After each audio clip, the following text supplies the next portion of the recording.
தவிர அதை அவங்க ஏத்துக்க மாட்டாங்க.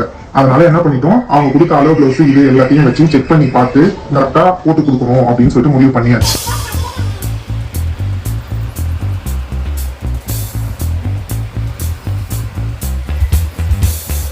வேணும்னு கேக்குறாங்க, நம்மளாம் அந்த ஒர்க்குக்கு பேசி எல்லாம் போட்டு கொடுத்துறோம். ஸ்டிச்சிங் இவ்வளவு ஆகுமான்னு கேக்குறாங்க, போட்டு கொடுத்துறோம். டெலிவரி வாங்கி போயிட்டு எனக்கு அது சரியில்லை இது சரியில்லைன்னு சொல்லிட்டு அமௌண்ட் கம்மி பண்றதுக்கு பாக்குறாங்களே தவிர அதை அவங்க ஏத்துக்க மாட்டாங்க.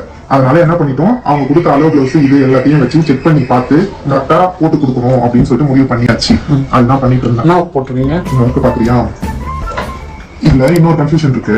இது பாரு, இவங்க கொடுத்துருக்கிறது ரவுண்ட் நெக்கோடைய பிளவுஸ் அளவு. இது ரவுண்ட் நெக்கும் இல்ல எக்ஸானோ இது நானே தெரியல எனக்கு. இந்த நெக்கு கொடுத்துட்டு நம்ம கிட்ட நம்மள போட் நெக் தைக்க சொல்லிட்டாங்க. ஆரி ஒர்க்ல பசங்க கேட்டாங்க, அதையும் வச்சாச்சு. Full and full beats work தான். இது நம்ம கொஞ்சம் அங்கங்க கட்டிடும், அந்த ஸ்டோன் ஒர்க்கும் ஆட் பண்ணிருக்கோம். இது புட்டாஸ் பஃப் வச்சாச்சு. பேக் நெக் பாத்தீங்கன்னாக்கா ஒரு தாஜ்மஹால் நெக் மாதிரி. அது எப்படின்னு எனக்கு சரியா அந்த ஷேப் தெரியல. இதுதான் பேக் நெக்.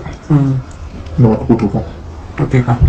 அர்ஜென்ட்னு சொல்லி கேக்குறாங்க, காலையில குத்தி ஈவினிங் வேணும்னு சொல்லிட்டு நம்மளும் மற்ற பிளவுஸ் எல்லாத்தையும் முடிச்சுட்டு போட்டு கொடுத்தா அது சரியில்லை இது சரியில்லைன்றாங்க. அதுதான் டபுள் செக் கிராஸ் செக் எல்லாத்தையும் பண்ணி கொடுத்துட்டு இருக்கோம். இது வரைக்கும் பண்ணவங்களுக்குனால இதை செக் பண்ணிக்கிறீங்க. ஆமா, பண்ணி நிறைய எக்ஸ்பீரியன்ஸ் ஆயிடுச்சு.